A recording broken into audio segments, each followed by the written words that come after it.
안녕하세요. 천지부동산 김석상입니다. 어제 8월 8일 날 정부에서 대책을 발표를 했습니다. 국민 주거 안정을 위한 주택 공급 확대 방안, 이러면서 청와아파트에 기가 막힌 얘기가 들이닥친 거죠. 자, 내용을 한번 구체적으로 살펴보도록 하겠습니다. 도심 내 아파트 공급 획기적으로 확대하겠다. 자, 이렇게 말로만 확대한다는 게 아니고 정말 액션을 이렇게 취하게만 취한다면 우리 청와아파트에 생각만 해도 너무 좋습니다. 자, 요 부분 한번 살펴보도록 할게요. 절차를 간소화하고 사업 속도를 제고하겠다. 계획을 통합 처리하겠다 이거죠. 자, 내용을 보면 기본계획 수립과 정비구역 지정, 정비계획 수립을 세트로 묶어서 하나로 통합을 하겠다. 그리고 그 다음에 조합설립인가가 하는 거고요. 그 다음에 사업시행인가, 그리고 관리처분인가, 여기도 하나로 묶어가지고 통합 처리를 하겠다.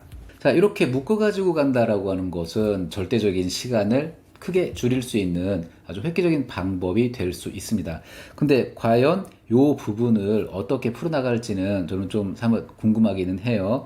자, 이거보다도 제가 여기 오늘 이 보도 자료에서 눈여겨보는 부분이 있는데 바로 이 지점입니다. 절차를 간소화하겠다. 사업 단계별로 어떤 절차들이 있어요. 그 절차 때문에 발목 잡히는 경우가 허다하거든요. 자, 어떤 내용이냐면 재건축이라고 하는 거, 물론 재개발도 마찬가지예요. 구역 지정이 되고 조합 설립 인가가 나려면 동의율이 75% 이상 받쳐줘야 됩니다. 자, 여기 한남 뉴타운에 옛날에는 1, 2, 3, 4, 5개 구역이 있었어요.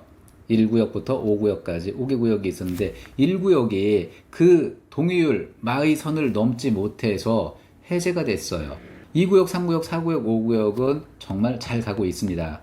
3구역은 오늘 기준으로 해서 약 96.5%가 이주를 했고요. 3.5% 정도가 남아있다. 이거 굉장히 빠른 속도를 자랑하고 있는 거고요. 2구역도 이제 조만간 관리처분인가 준비해서 진행될 거고, 4구역, 5구역도 힘찬 발걸음을 하고 있고요. 그런데 아까 말씀드린 대로 한남 1구역이 해제가 됐어. 왜? 구역 지정이 되고 나서 조합설립인가로 갔어야 되는데 그 놈의 75% 동의를 얻지 못했다. 75%가 별거 아닌 것 같아도 실무에서는 굉장히 넘기 어려운 숙제더라 이거예요.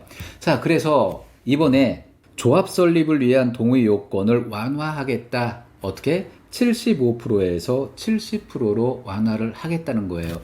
이 5%가 별거 아닌 것 같은데, 자, 예를 들어서 65% 정도는 뭐 열심히 잘 모았어요. 근데 여기에서 조합원분들의 한 장 한 장 동의서를 받아내는 게 얼마나 힘든 건지 정말 실무에서 뛰어본 사람들은 뼈저리게 체감하실 겁니다.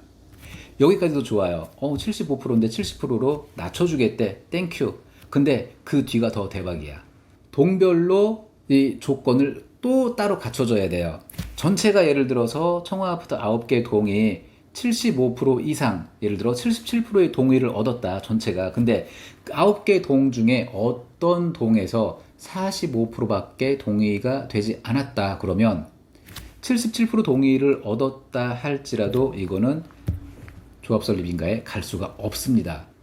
그거를 2분의 1 동의가 아닌 3분의 1 동의로 확 대폭 낮추겠다라는 거예요. 동별 동의 조건을 2분의 1, 절반에서 3분의 1로 확 낮춘다. 이렇게 되면 못하는 게 바보죠. 자, 여기까지만 놓고 청와아파트 재건축 가시밭길 살짝 있었던 거 깨끗하게 클리어 됐습니다. 요즘 청와아파트 실거래 가격 찍힌 것도 그렇고 네이버나 다음에 이렇게 매물 올라오는 것들 가격을 봐도 그렇고, 저는 예전부터 청와아파트를 늘 진흙 속에 묻힌 진주다라고 표현을 했었는데 정말 그 진흙을 깨끗하게 씻고 나오는 이쁜 진주로 태어난 게 아닌가 제 나름대로 흐뭇해하고 있습니다. 청와아파트 재건축 응원합니다.